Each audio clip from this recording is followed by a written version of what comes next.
Quisiera de que abriéramos nuestras Biblias una vez más en la lectura que se tuvo en Isaías capítulo 58 y vamos a estudiar un importante mensaje que el Señor tiene para nosotros como iglesia en esta hora. Isaías capítulo 58 y el versículo 12. Esta profecía escrita por el profeta Isaías va a tener un doble cumplimiento en el tiempo del fin, con aquellos que estén dispuestos a trabajar en la obra del Señor. Óigalo bien.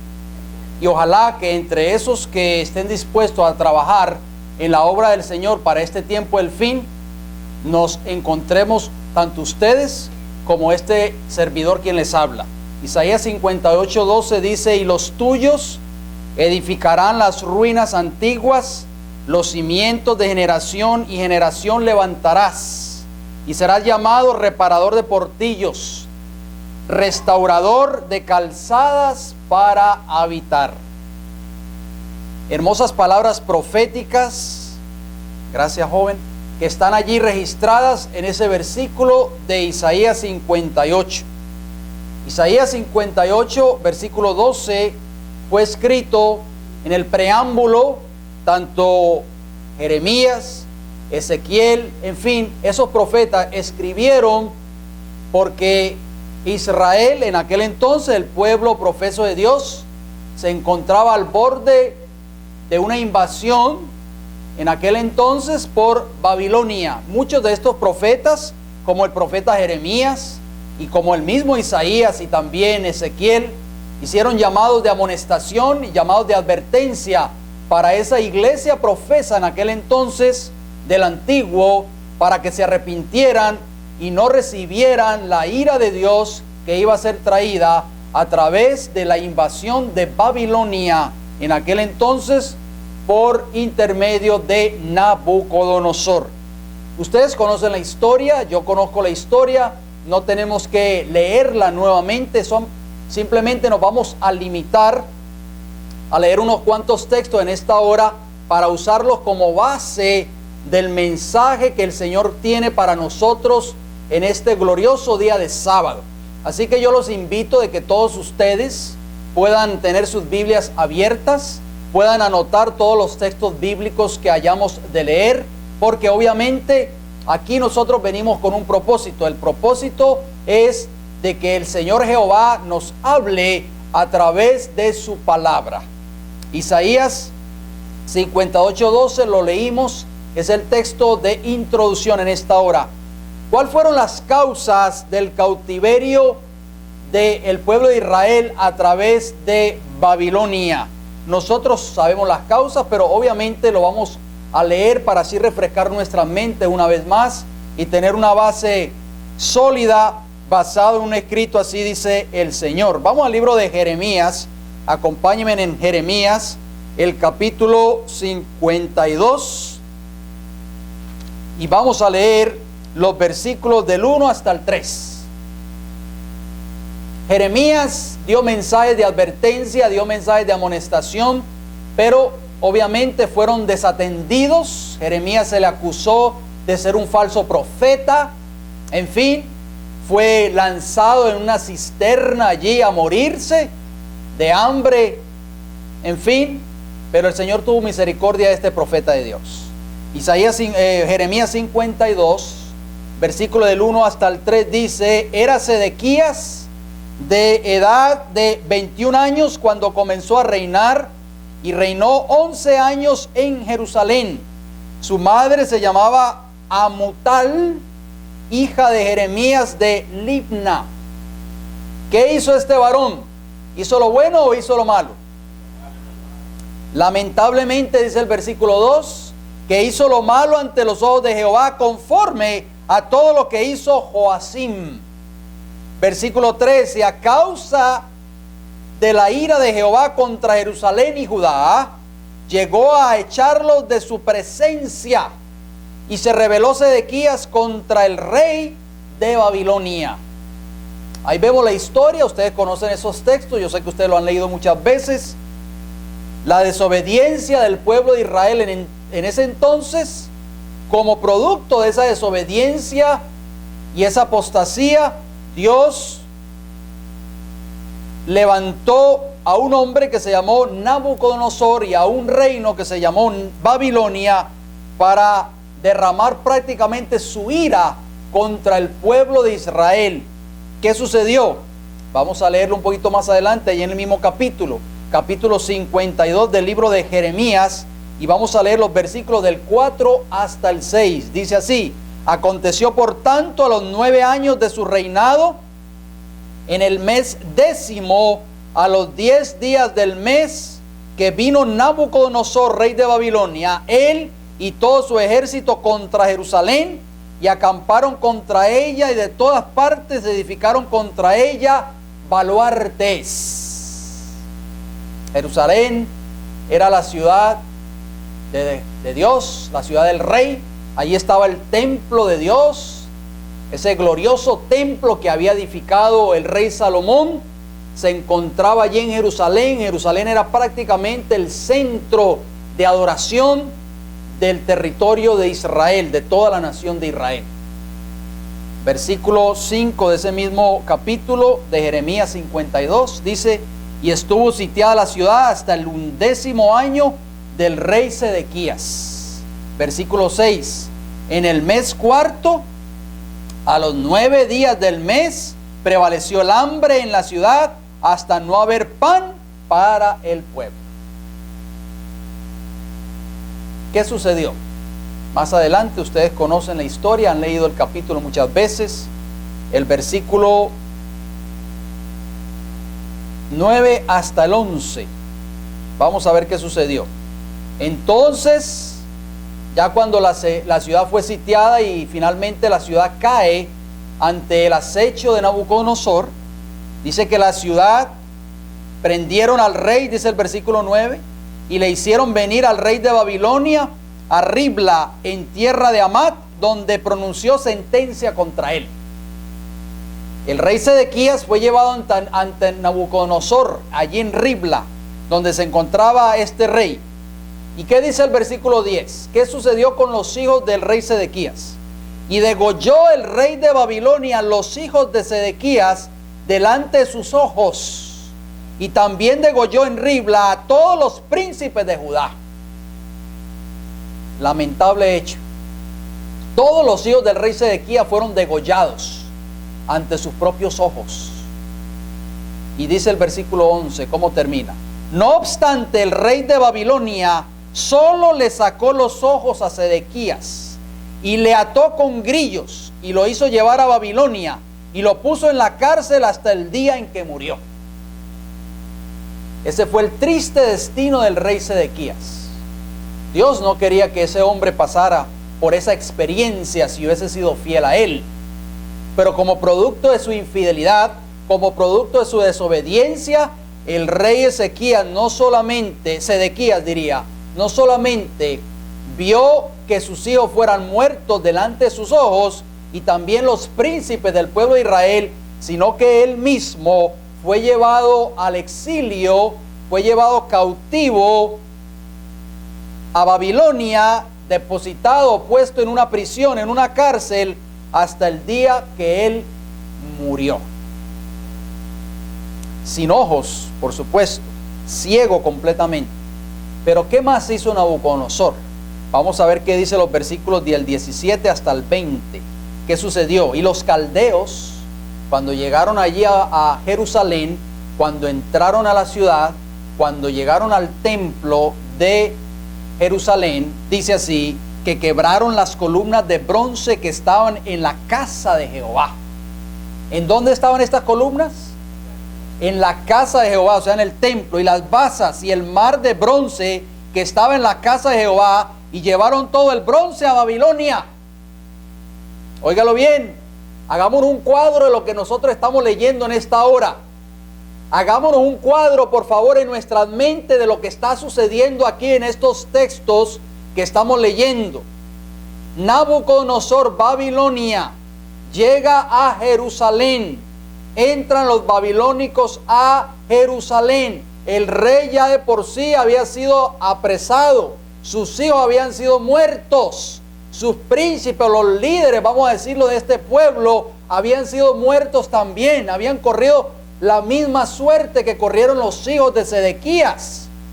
Y cuando eso sucede, viene todo el ejército de Babilonia y entra a la ciudad amada, la ciudad de David, a Jerusalén, que habla tanto David en los salmos de ella. Jerusalén, Jerusalén, ciudad del gran rey, ciudad amada, donde se manifestaba la presencia de Dios a través de la manifestación gloriosa en el templo de Jehová.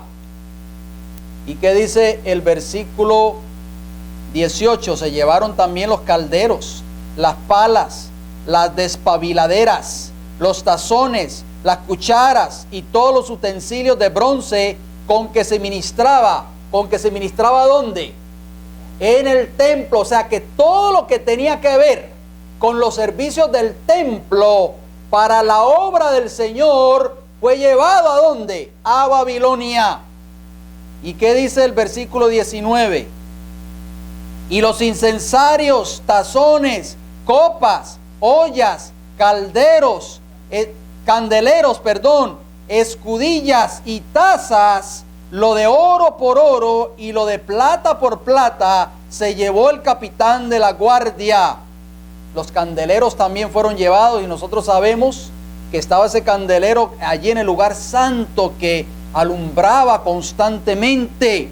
Dice el versículo 20, las 2 columnas, un mar y los 12 bueyes de bronce que estaban debajo de las basas que habían hecho el rey Salomón en la casa de Jehová. El peso del bronce de todo esto era incalculable. Todo fue llevado a Babilonia. Pero, óigalo bien, yo voy a leer una cita a ustedes. El arca del pacto,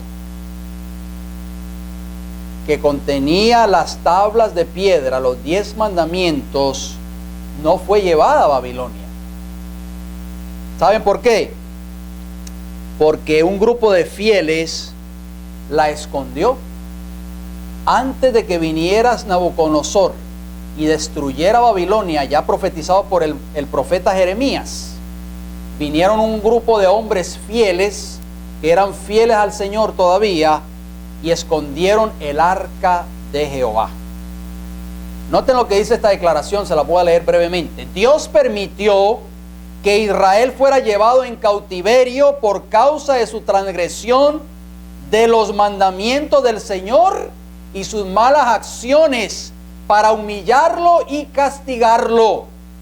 Antes de la destrucción del templo, óigalo bien, Dios informó a unos pocos de sus fieles siervos el destino de ese edificio, que era el orgullo de Israel, y que ellos idolatraban mientras al mismo tiempo pecaban contra Dios.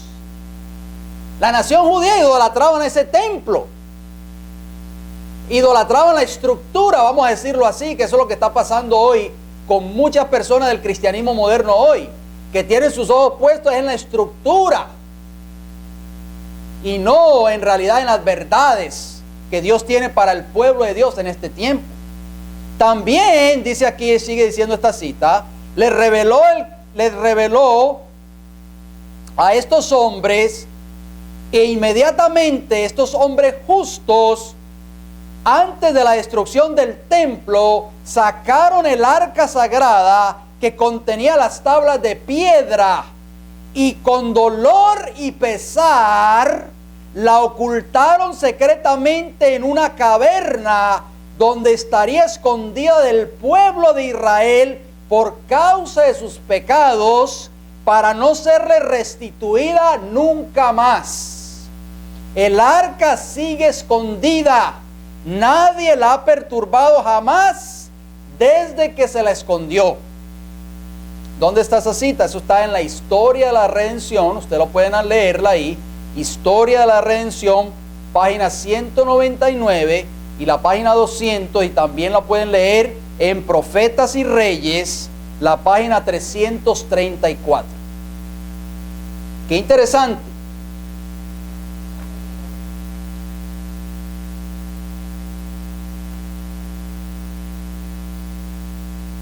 En el templo de Jerusalén estaba toda la verdad que Dios le había dado a este pueblo.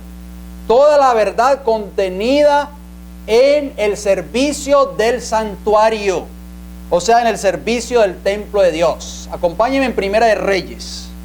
Vamos a leer unos textos allí en Primera de Reyes, el capítulo 7. Cuando Salomón edifica ese majestuoso templo. Primera de Reyes, capítulo 7. Y vamos a leer los versículos 48 al 50. Si desean anotar esos textos, lo pueden hacer. Primera de Reyes, capítulo 7, repito, versículos 48 hasta el 50. Entonces hizo Salomón todos los enseres que pertenecían a la casa de Jehová, un altar de oro y una mesa también de oro, sobre la cual estaban los panes de la proposición. Interesante.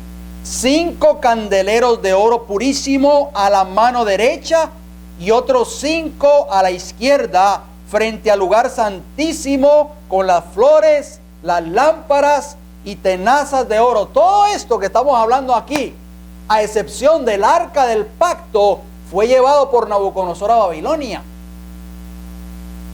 El arca fue escondida previo a la destrucción del templo de Jerusalén. Ya lo acabamos de leer en el espíritu de profecía.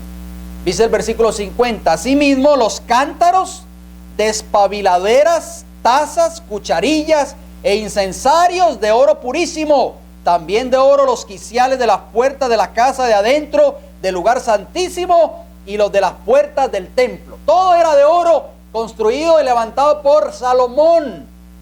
Triste y dolorosamente fue llevado por Nabucodonosor a Babilonia.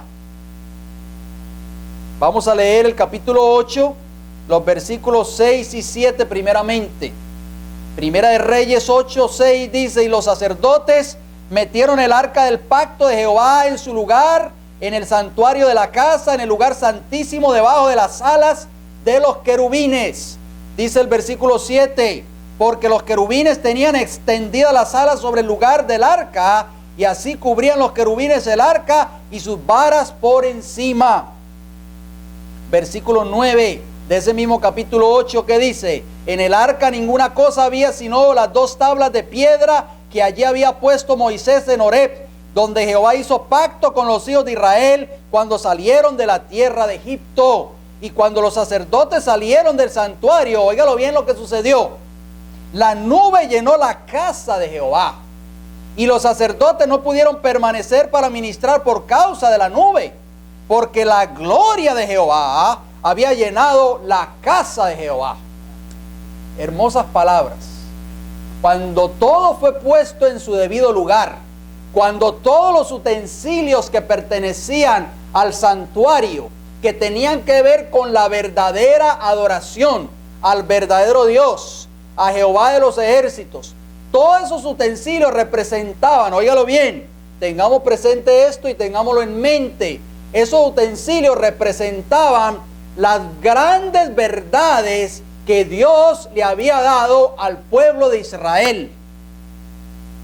Y si ellos eran fieles a ese servicio, a ese templo, a esas grandes verdades, la presencia de Jehová iba a permanecer con ellos para siempre. Lo vemos ahí en el versículo 11, que la casa se llenó ¿de qué?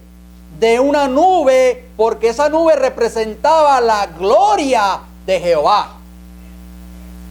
Triste y dolorosamente, acabamos de leer en los versículos anteriores que eso no fue el caso siempre, sino que la nación de Israel se apartó de esas grandes verdades. Óigalo bien, estamos hablando del Israel antiguo, esas grandes verdades que Dios les había dado a través de la doctrina y la enseñanza del santuario, para que las predicaran no solamente en todo Israel, sino al mundo. Ellos fueron infieles a esas grandes verdades. ¿Qué estaba siguiendo entonces? Óigalo bien, en tiempo del profeta Jeremías, el pueblo de Israel, en vez de la verdadera adoración representada en ese templo que estamos leyendo en esta hora, ¿qué estaban ellos siguiendo entonces? ¿Qué tipo de adoración estaba siguiendo el pueblo de Israel en ese entonces? Vamos a verlo en el libro de Jeremías. Acompáñenme por favor. Jeremías, capítulo 7. Jeremías 7, versículos 30 y 31.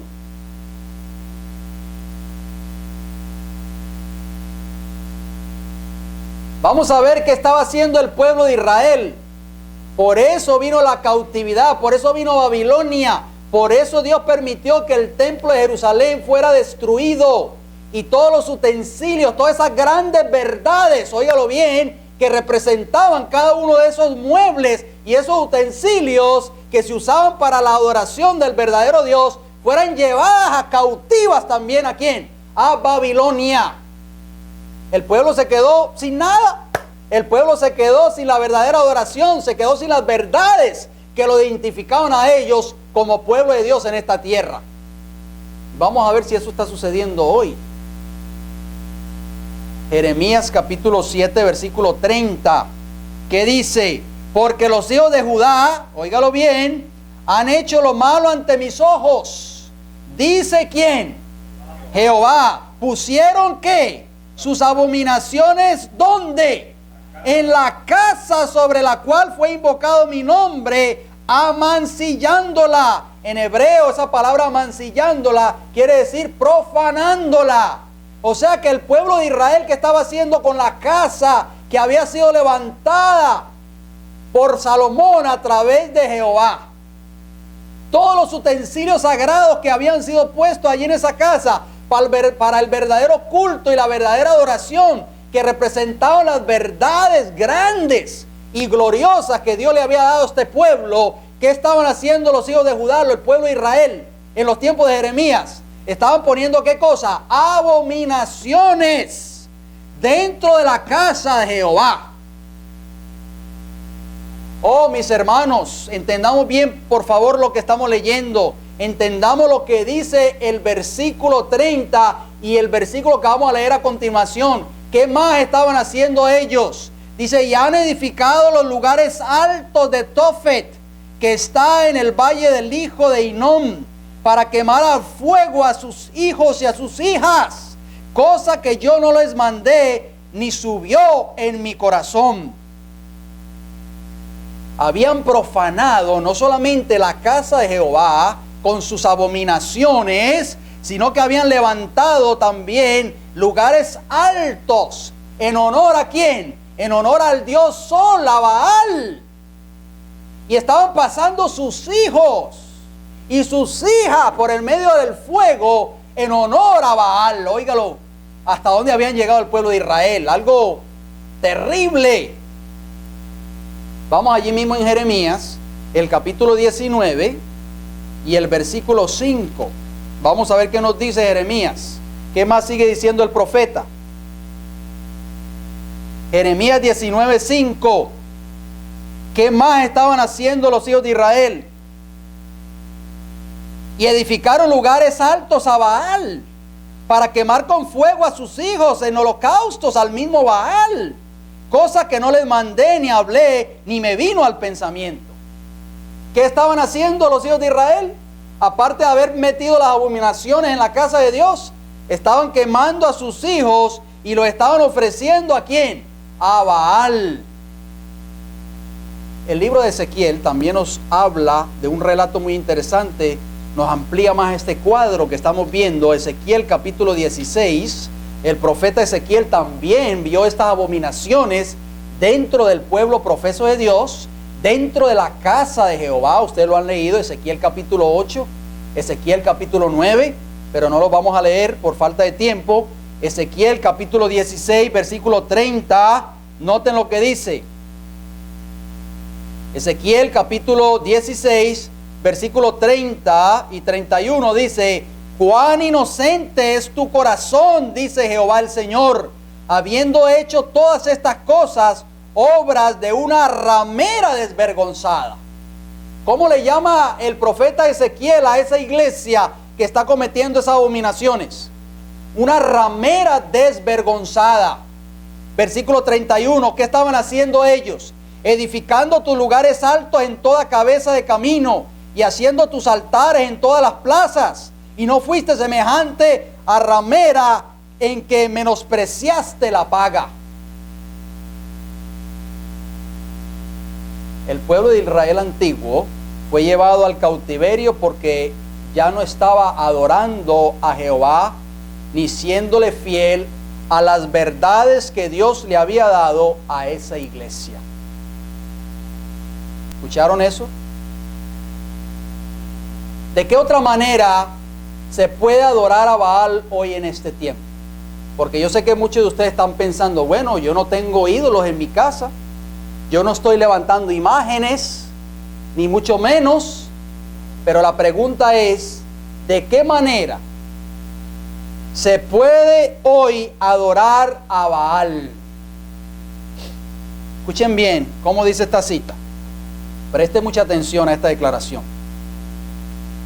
La apostasía que prevalece hoy es similar a la que se extendió en Israel en tiempos del profeta Elías. Multitudes siguen hoy a Baal al exaltar lo humano sobre lo divino, número uno. Cuando usted exalta lo humano, cuando usted pone a los hombres, a los ministros, a los líderes de determinada iglesia, por sobre Dios, está usted adorando a Baal. Sigue diciendo, al alabar a los dirigentes populares. Hoy, ¿cuánta gente adora a los dirigentes populares? Hoy el pastor fulano de tal, el pastor fulano de tal. A mí me encanta cómo predica ese pastor. Y donde quiera que él va, yo estoy allí, filmando, grabando, porque no hay quien predique como predica él.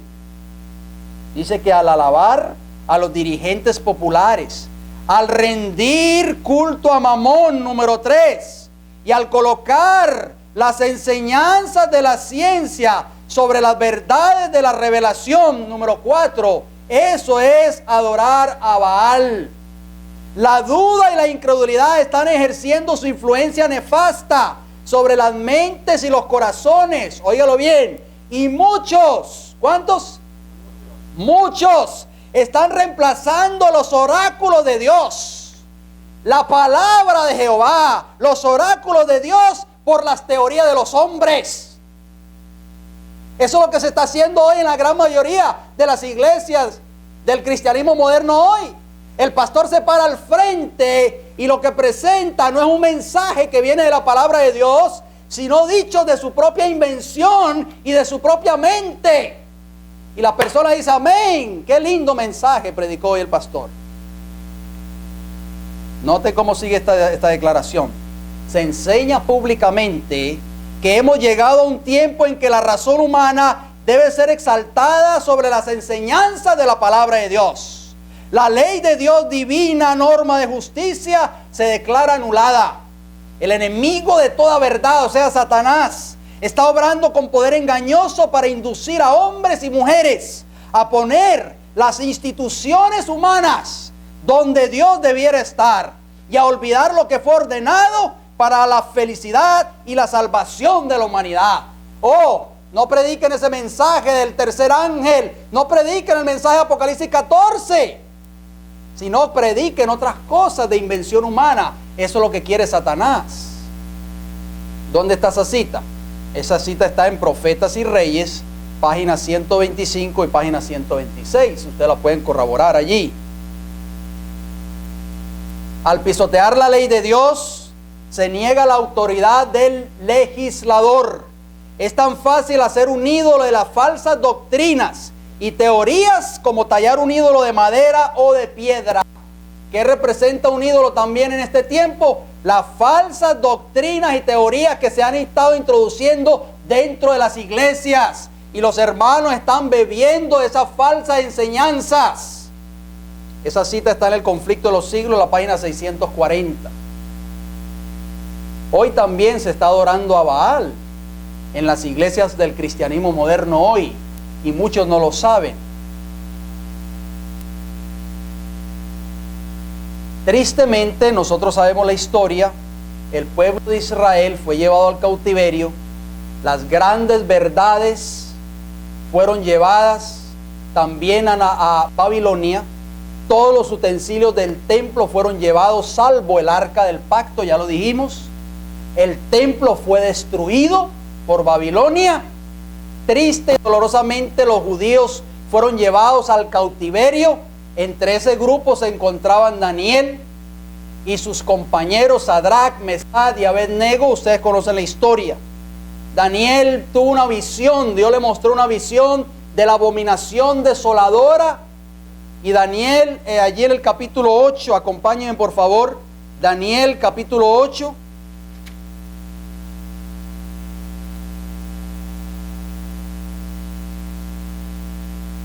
Versículo 13 y 14.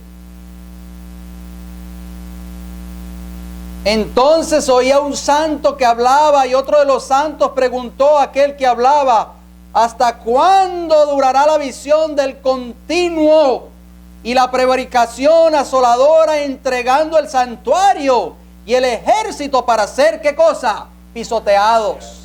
Oh, dice claramente allí el profeta Daniel, profetizando de un poder que se iba a levantar y que iba a pisotear ¿qué cosa? ¿Qué iba a pisotear? Iba a pisotear el santuario y el ejército. Las verdades del santuario iban a ser nuevamente pisoteadas por un poder en esta tierra. ¿Hasta cuándo?, preguntó allí el santo, y también era la interrogante de Daniel: ¿hasta cuándo va a durar esto? ¿Hasta cuándo vas a permitir tu Señor de que estas grandes verdades que tú le diste a este pueblo escogido, sean pisoteadas? ¿Y qué dice el versículo 14? El texto que ustedes y yo conocemos de memoria. Hasta 2300 tardes y mañanas, luego el santuario será purificado.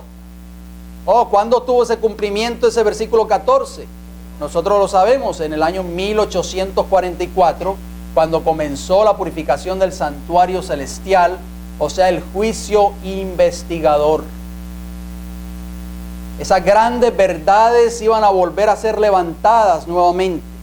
Esas grandes verdades que habían sido pisoteadas por Babilonia, nuevamente el Señor le muestra allí al profeta Daniel de que iban a ser levantadas para que el mundo conociera las grandes verdades que Dios le dio a este pueblo en el antiguo. Todas estas grandes verdades iban a volver a ser sacadas de los escombros. Por eso el profeta Isaías, como leímos al principio, Isaías 58, versículo 12, él ve a un pueblo que va a levantar nuevamente esas grandes verdades, va a reparar esas murallas, en fin, va a hacer toda esa gran obra. Y ese pueblo de Dios, vamos a saber más adelante a quién representa. ¿Cuál era la actitud del pueblo de Israel en el cautiverio? Cuando ellos vieron que vino toda esa desgracia sobre ellos por causa de su infidelidad, ¿cuál era la actitud de muchos cuando se encontraban en el cautiverio? Vamos al libro de los Salmos, acompáñenme al libro de los Salmos.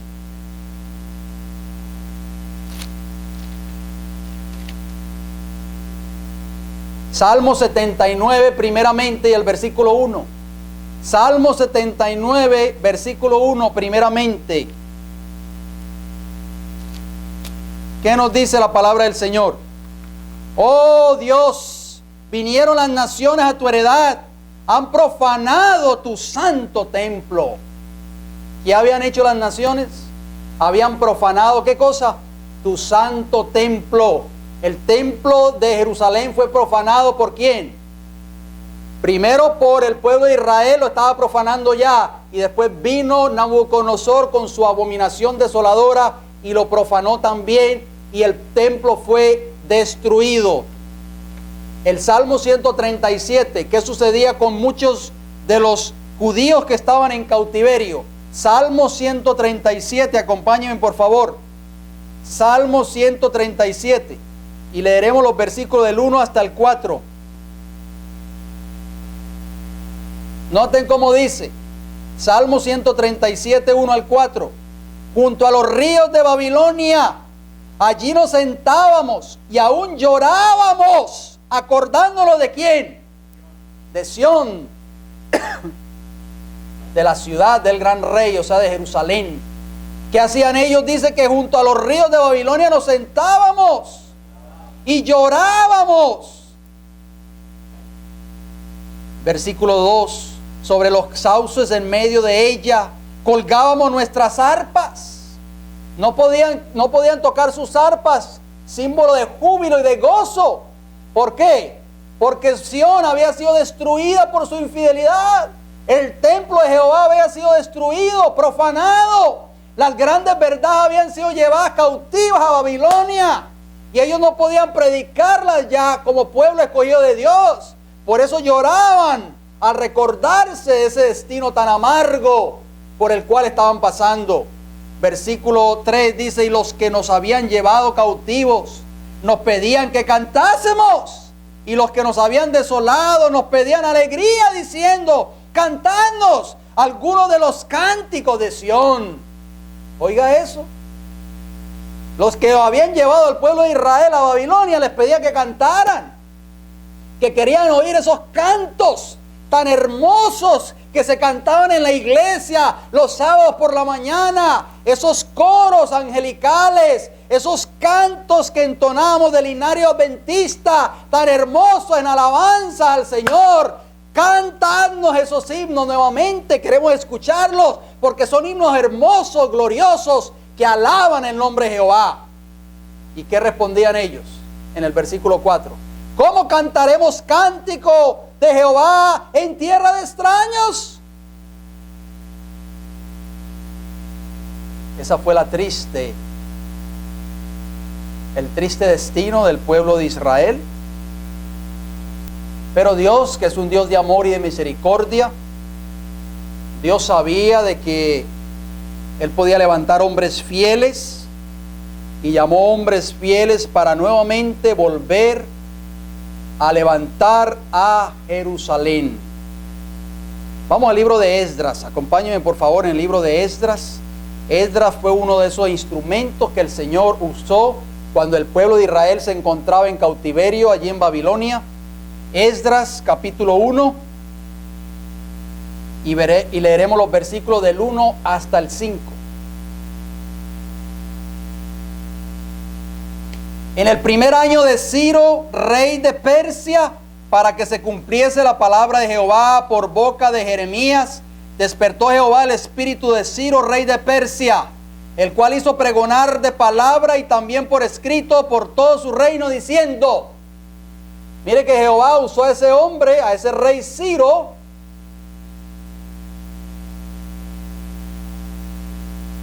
óigalo bien. Así ha dicho Ciro, rey de Persia: Jehová, el Dios de los cielos, me ha dado todos los reinos de la tierra, y me ha mandado que le edifique casa en Jerusalén, que está en Judá. Quien haya entre vosotros de su pueblo, sea Dios con él, y suba a Jerusalén, que está en Judá, y edifique la casa de Jehová, Dios de Israel. Él es el Dios, la cual está en Jerusalén. Y a todo el que haya quedado en cualquier lugar donde more, ayúdenle los hombres de su lugar con plata, oro, bienes y ganados, además de ofrendas voluntarias para la casa de Dios, la cual está en Jerusalén. Nuevamente Dios, a través de un rey pagano, Ciro de Persia, hace un llamado, hermanos, para que el pueblo de Israel que se encontraba en el cautiverio regresen a Jerusalén para nuevamente levantar los escombros de esa casa que había sido destruida por Babilonia. El versículo 5 dice: entonces se levantaron los jefes de las casas paternas de Judá y de Benjamín, y los sacerdotes y levitas, todos aquellos cuyo espíritu despertó Dios, para subir a edificar la casa de Jehová, la cual está en Jerusalén. Ustedes conocen la historia, no tenemos que leerla en esta hora.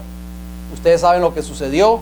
Estos hombres fieles que fueron llamados por el Espíritu de Dios, como Esdras, como Nehemías, como Zorobabel, en fin, y otros más, se levantaron y viajaron largas distancias con sacrificio para volver a levantar esos muros que habían sido derribados por el ejército de Babilonia, para levantar esas paredes que habían sido derribadas, para levantar nuevamente el templo de Jerusalén y establecer nuevamente el culto de adoración al verdadero Dios, a Jehová de los ejércitos.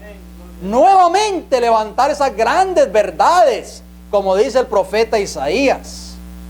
Pero antes, óigalo bien, tenemos que leer unos cuantos textos muy importantes.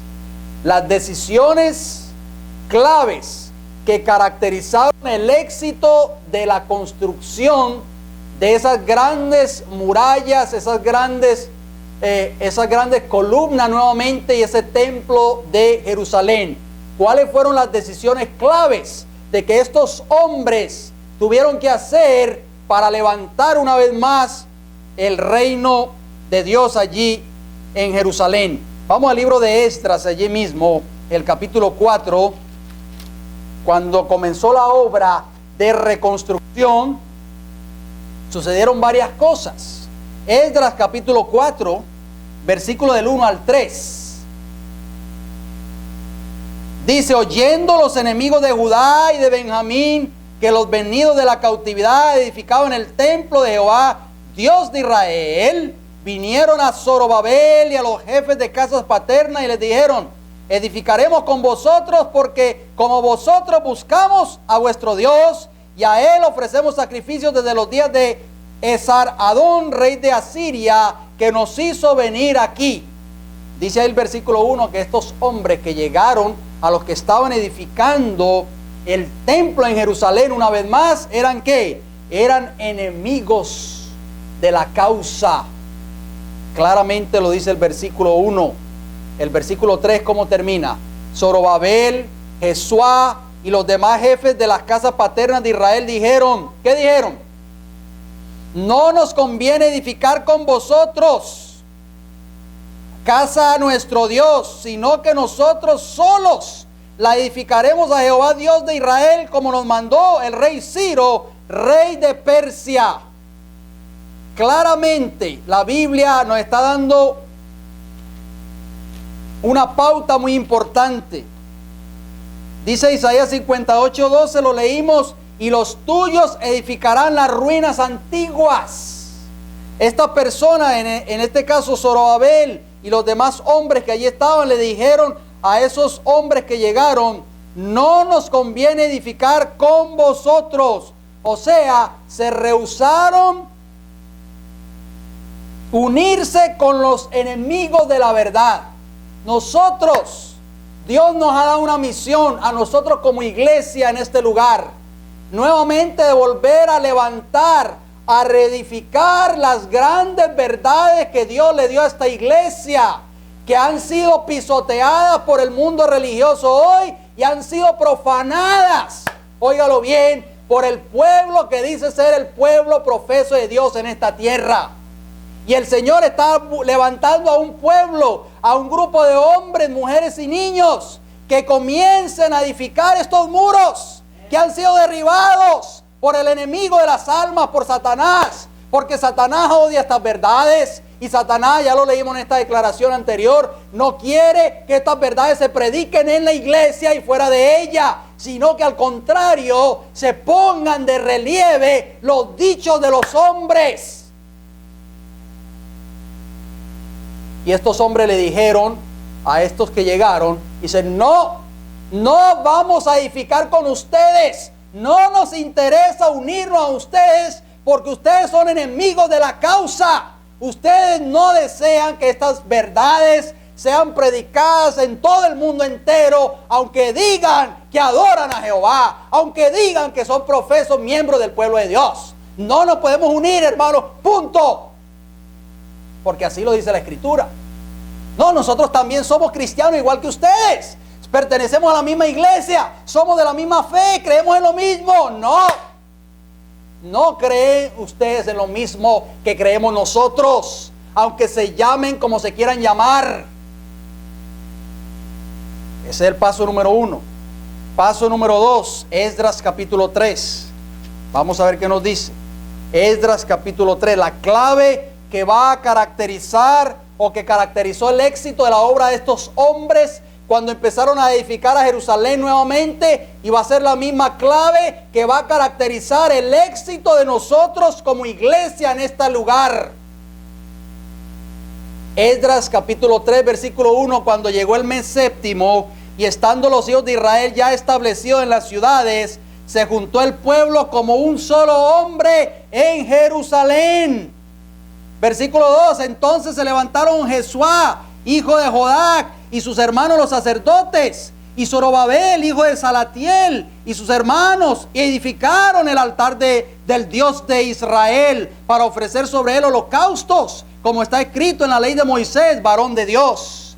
Versículo 8, ¿cómo termina? En el año segundo de su venida a la casa de Dios en Jerusalén, en el mes segundo comenzaron Zorobabel, hijo de Salatiel, Jesuá, hijo de Josadac, y los otros hermanos, los sacerdotes y los levitas, y todos los que habían venido de la cautividad de Jerusalén, y pusieron a los levitas de 20 años arriba para que activasen la obra de la casa de Jehová. ¿Cómo se activó nuevamente la obra de la casa de Jehová? Dígame por favor, ¿cómo se puede activar nuevamente la obra que Dios nos ha dado a nosotros como iglesia en este tiempo que estamos viviendo? La clave está en el versículo 1, la última parte. Vinieron todos como un solo hombre.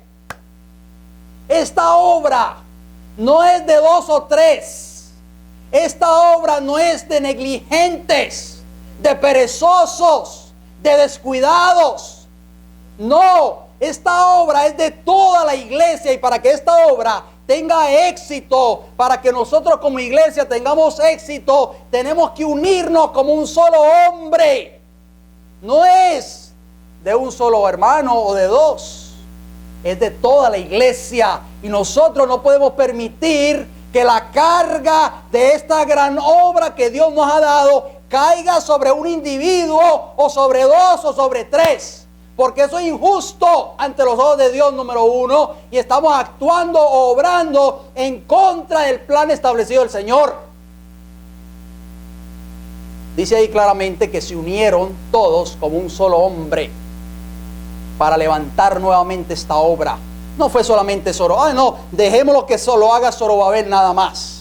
Dejemos que lo haga solamente Esdras, porque él fue el que se le dio permiso y él fue el que Dios lo llamó. No, esta obra es de toda la iglesia, y si nosotros queremos de que estas grandes verdades que Dios nos dio a nosotros como iglesia en esta ciudad tengan éxito, tenemos que unirnos todos. Esto es un grupo de hermanos unidos como un solo hombre.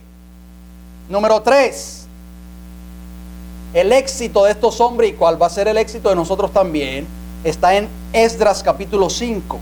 Acompañen por favor Esdras 5 y leeremos los versículos 1 y 2. Esdras 5, 1 y 2.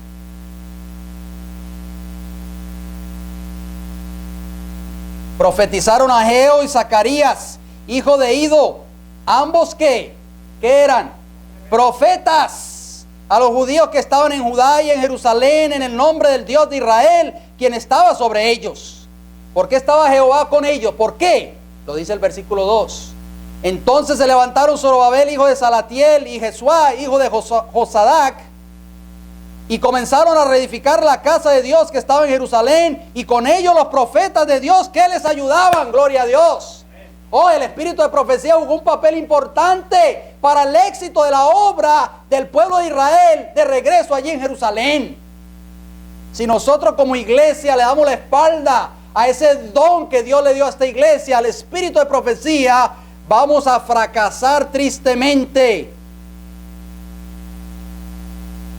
Los profetas les ayudaban, y esos hombres y mujeres fieles prestaron ¿qué cosa? Atención a los profetas.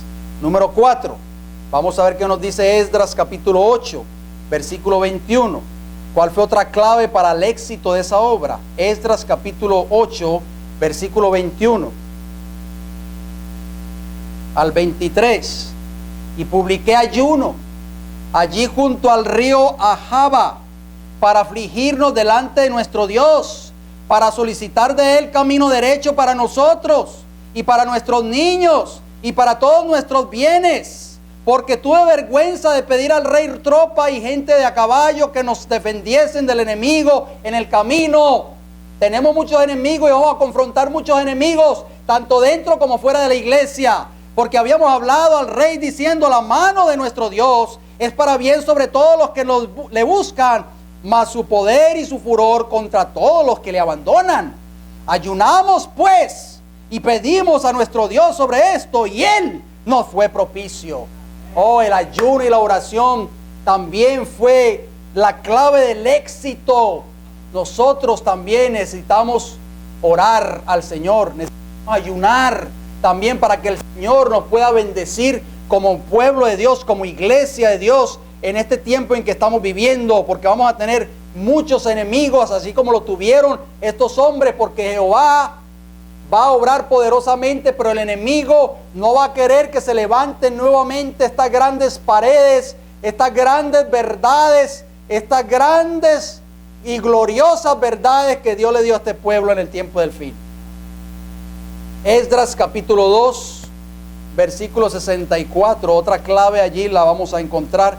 Esdras capítulo 2, versículo 64, ¿qué dice? Toda la congregación, ¿cuántos? Ahí dice toda, no dice dos o tres. Dice que toda la congregación unida como un solo hombre era de 42,360. ¿Cuántas personas habían allí unidas trabajando, hermanos? Dígame por favor. 42,360 personas. Y estaban unidos como ¿cuántos hombres? Un solo hombre.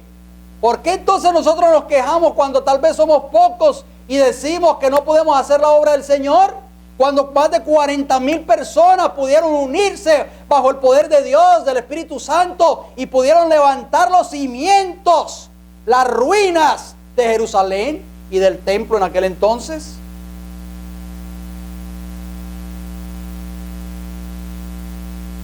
Era una obra, o esto es una obra, no solamente de dos o tres, vuelvo y repito, sino de toda la iglesia. ¿Estamos dispuestos nosotros a obrar, a trabajar en esta obra, hermanos? ¿Estás dispuesto a ser instrumento del Señor como lo fue Zorobabel, como lo fue Esdras, como lo fue Nehemías? ¿Estamos dispuestos nosotros? Vamos al libro de Nehemías. Otro éxito, el número 6. El número 6 para nosotros poder tener éxito en esta lucha contra el enemigo. El enemigo no quiere que nosotros levantemos nuevamente estas ruinas que han sido pisoteadas por Babilonia.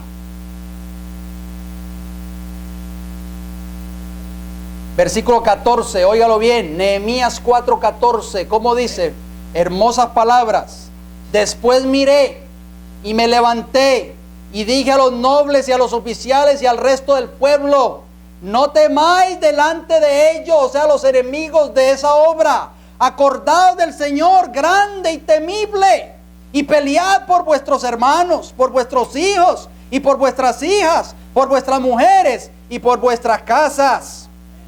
Y cuando oyeron nuestros enemigos lo que habíamos entendido y que Dios había desbaratado el consejo de ellos, nos volvimos todos al muro, cada uno a su tarea, o sea, a su obra. Versículo 16, desde aquel día la mitad de mis siervos trabajaba en la obra y la otra mitad tenía lanzas, escudos, arcos y corazas, y detrás de ellos estaban los jefes de toda la casa de Judá. Y los que edificaban en el muro, dice el versículo 17, los que acarreaban y los que cargaban, con una mano trabajaban en la obra y en la otra tenían ¿qué cosa? La espada, hermanos.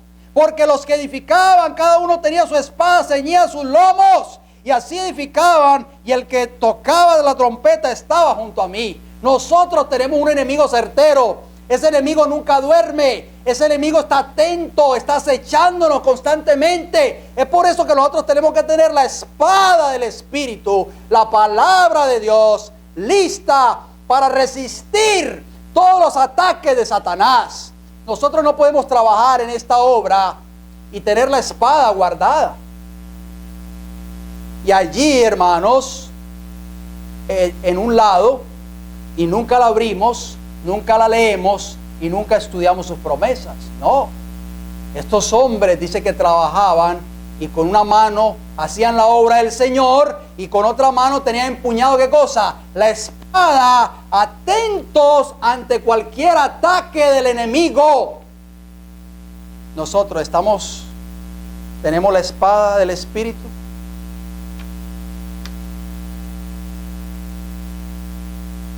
Vamos a tener enemigos que van a querer que la obra del Señor se detenga. Y lo hemos estado experimentando y lo hemos experimentado en semanas y en meses anteriores. Dios quiera que esta obra no se detenga. El enemigo quiere que se detenga. Y es por eso que va a traer enemigos a nuestra iglesia. Pero debemos de tener esa espada del Espíritu, la palabra de Dios, lista para enfrentar cualquier ataque de Satanás. ¿Quiénes van a volver a edificar esas ruinas y esos muros antiguos? Volvamos nuevamente al versículo de introducción, Isaías 58. Isaías 58. Y leeremos el versículo 12 nuevamente. Y los tuyos edificarán las ruinas antiguas, los cimientos de generación y generación levantarás.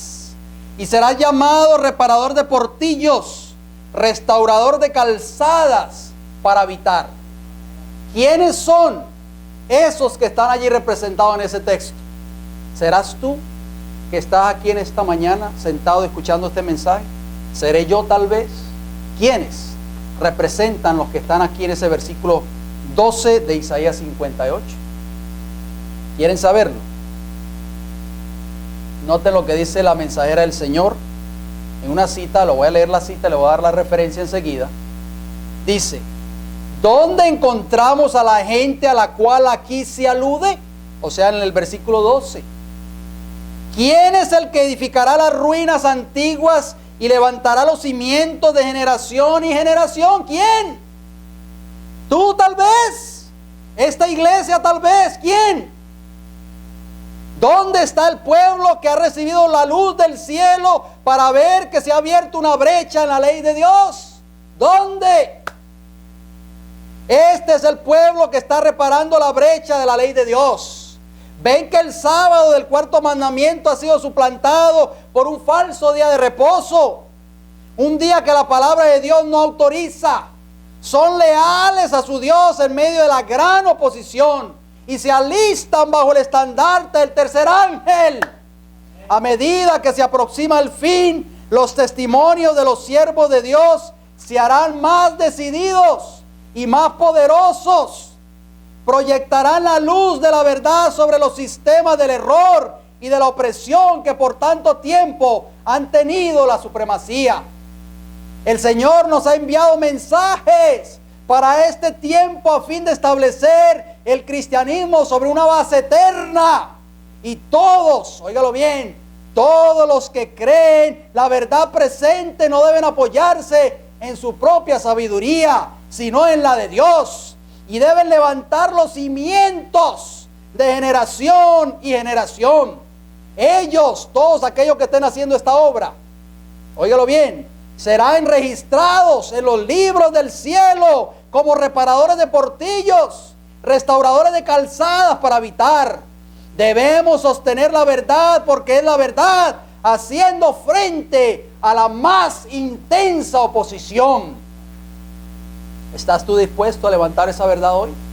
Estas grandes verdades que Dios le dio a esta iglesia, estas grandes verdades de los tres ángeles para el tiempo del fin, estas grandes verdades del santuario, las grandes verdades de la ley de Dios, las grandes verdades del sábado, todas estas grandes verdades que el Señor le dio a esta iglesia. ¿Estás tú dispuesto a ser reparador de portillos?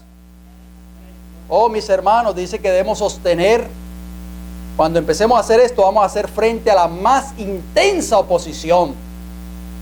Satanás va a derramar sobre nosotros su grande ira para evitar de que nosotros comencemos a levantar nuevamente estas grandes verdades que han sido pisoteadas por Babilonia.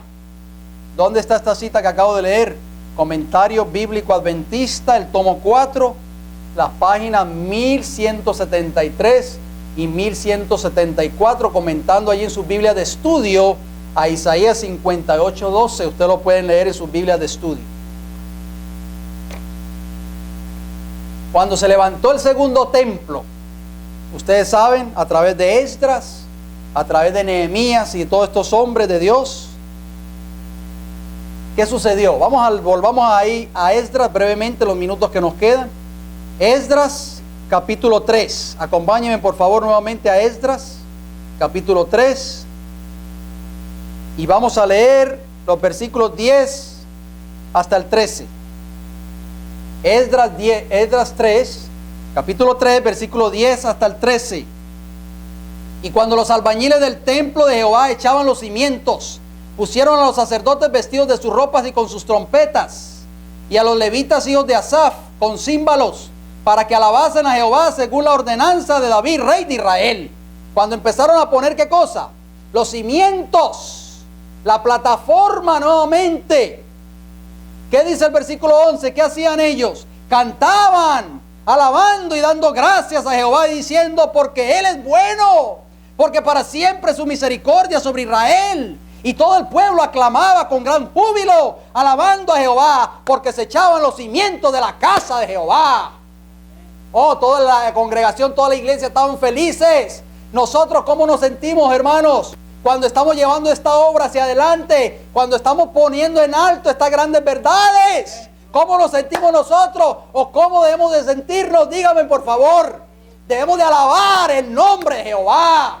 Debemos darle gracias al Señor. Señor, te doy gracias porque tú me escogiste para ser un constructor, para levantar esta grande muralla nuevamente, para reparar la brecha que se ha hecho en tu santa ley.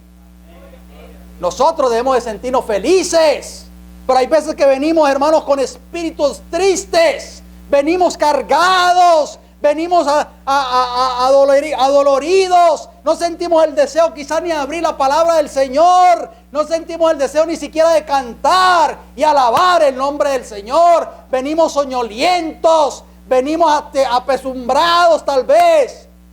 Pero el Señor quiere que alabemos su santo y bendito nombre, que cantemos alabanzas a Él y que le digamos: grande eres tú, Señor, porque tú me has permitido a participar de esta gran obra, de levantar estos cimientos, estas paredes, nuevamente poner en alto estas grandes verdades que tú le diste a este pueblo.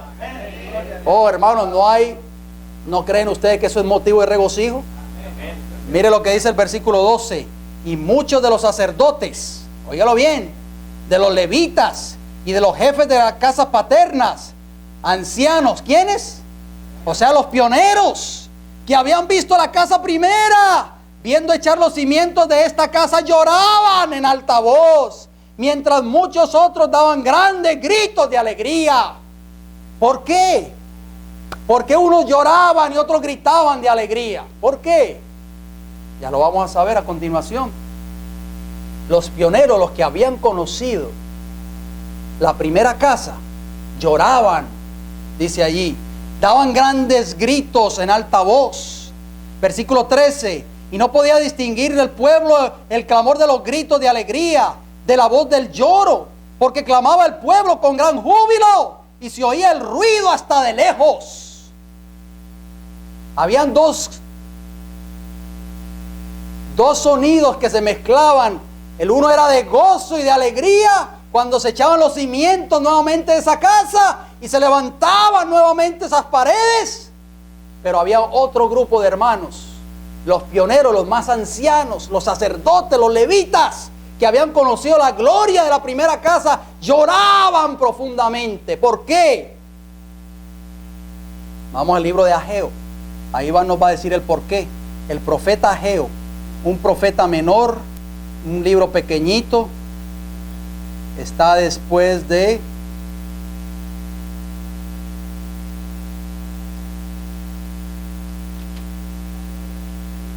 Ageo.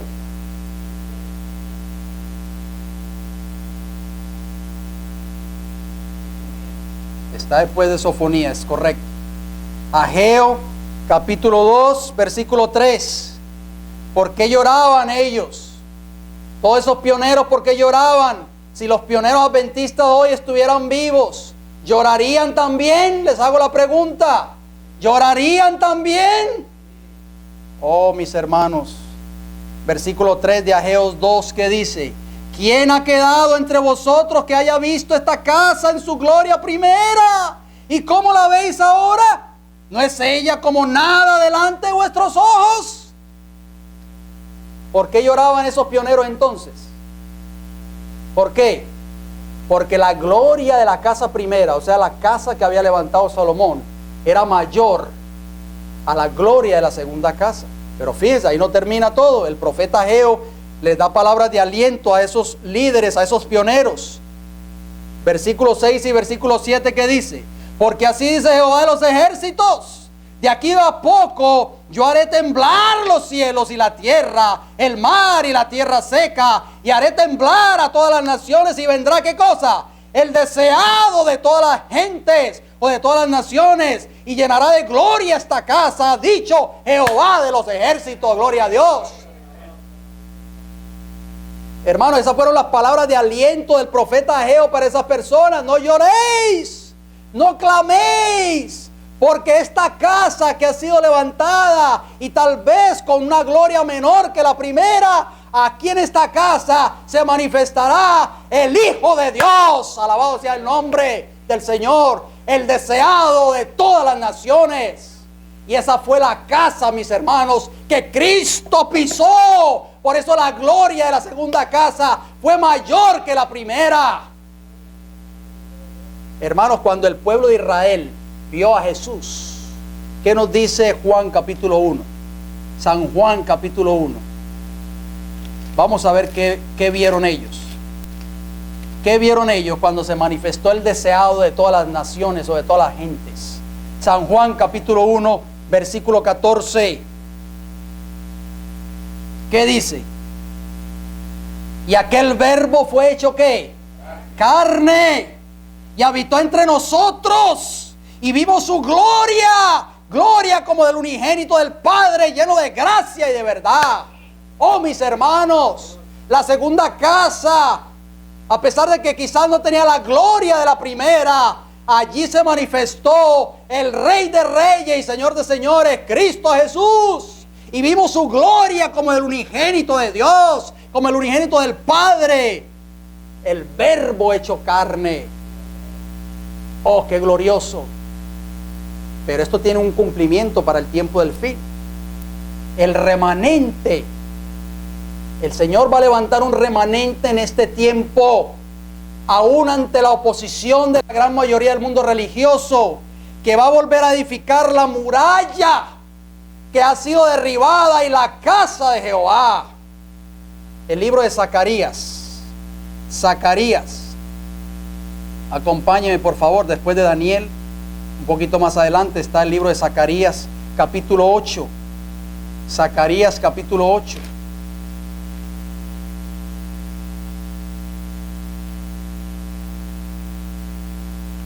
Zacarías capítulo 8.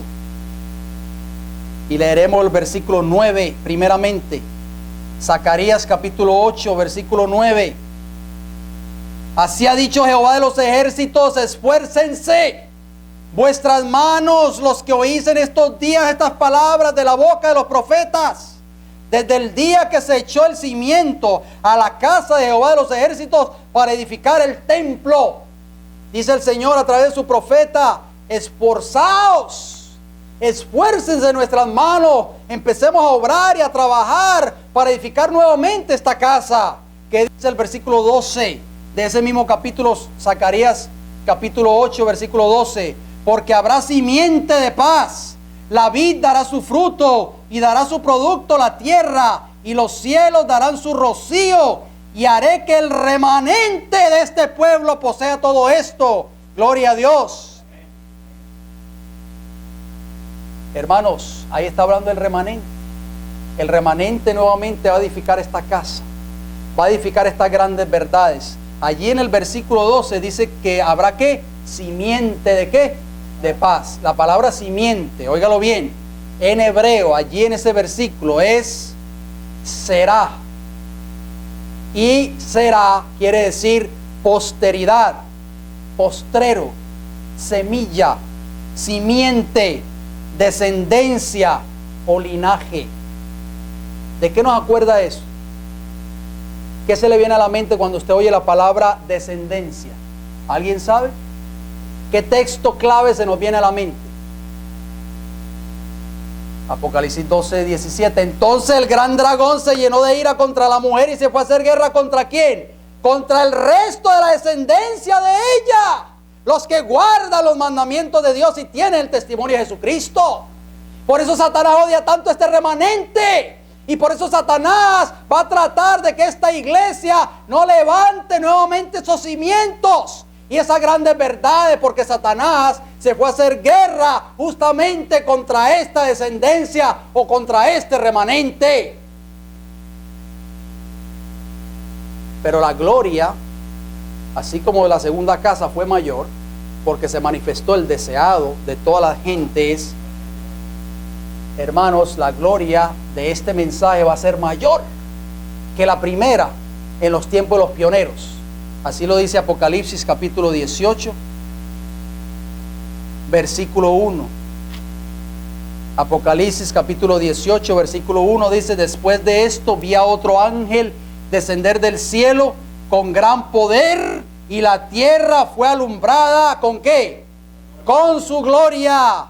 ¿Qué representa ese ángel, hermanos? Ese ángel representa el mensaje del tercer ángel en el tiempo del fin. Este librito que hemos citado muchas veces a través de diferentes temas, el mensaje del tercer ángel, en la página 49 de este librito, dice esta declaración: cuando sea proclamado el tercer mensaje, crecerá hasta convertirse en un fuerte clamor. Y a medida que la obra final sea acompañada por gran poder y gloria, los fieles hijos de Dios participarán de esa gloria. Oh, mis hermanos, este mensaje se va a convertir en un fuerte pregón. Y después de este mensaje, ¿qué va a pasar? ¿Qué va a pasar? Viene Jesús, viene el deseado de toda la gente, gloria a Dios. Miré y he aquí una nube blanca, dice Apocalipsis 14, 14, y sobre la nube uno sentado semejante al Hijo del Hombre, que tenía en la cabeza una corona de oro y en la mano una hoz aguda. Oh, mis hermanos, Cristo viene pronto. ¿Estamos dispuestos nosotros a participar de esta obra una vez más? La gloria de la segunda casa fue mayor, en el sentido de que allí se manifestó el deseado de todas las naciones. La gloria del mensaje del tercer ángel, cuando esas ruinas sean levantadas nuevamente y esas grandes verdades sean puestas en alto, va a ser mayor, porque esto va a tener, ¿qué cosa?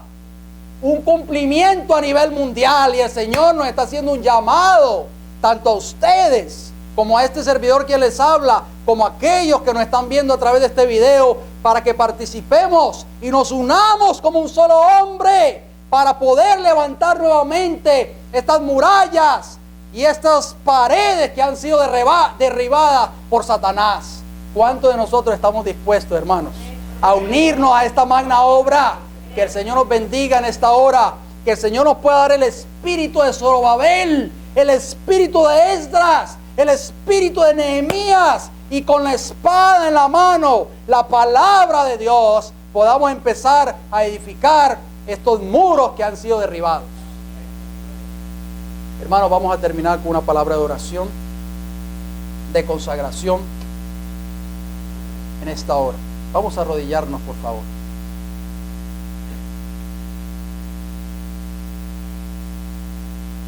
Padre Celestial, en esta hora le damos las gracias por su amor y su misericordia. Gracias, Señor, porque usted nos ha llamado para una noble causa. Ayúdenos a, como el pueblo de Israel, cuando estaban poniéndose los cimientos de esta casa, una vez más, allí en Jerusalén, muchos de ellos gritaban de gozo y de alegría y alababan al nombre de Jehová. Nosotros hay veces que no demostramos esa misma actitud, al contrario, nos sentimos apesumbrados, venimos a la iglesia tal vez aquejados, quejándonos Oh Señor, perdónenos, Padre Celestial. Perdónenos porque no hemos actuado como actuó Zorobabel, como actuó Nehemías, como actuó Esdras y todos estos grandes pioneros israelitas que llegaron a Jerusalén una vez más después del cautiverio. Permita que el Espíritu Santo pueda depositarse sobre cada uno de nosotros y que juntos podamos unirnos como un solo hombre en esta obra, a no quejarnos. ¿Y por qué a mí? ¿Y por qué no al otro hermano? ¿Por qué tengo que ser yo siempre? Ayúdenos a no seguir teniendo y albergando ese espíritu de queja y de pesadumbre.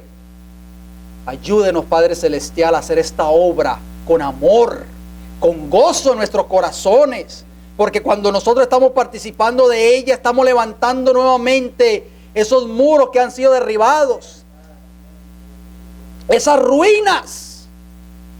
Bendiga esta iglesia, bendiga la obra que esta iglesia está haciendo.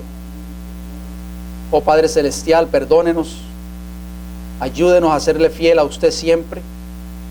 Bendiga los alimentos que vamos a consumir a continuación, que nunca falten en nuestros hogares y en los hogares de cada uno de nuestros hermanos y familiares queridos.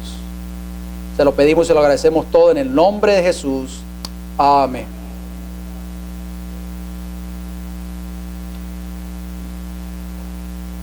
El Señor les bendiga a cada uno de ustedes, hermanos, en este día glorioso de sábado.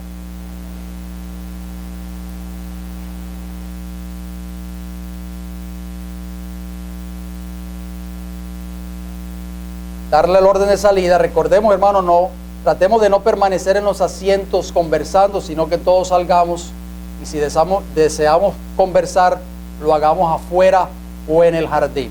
Gracias.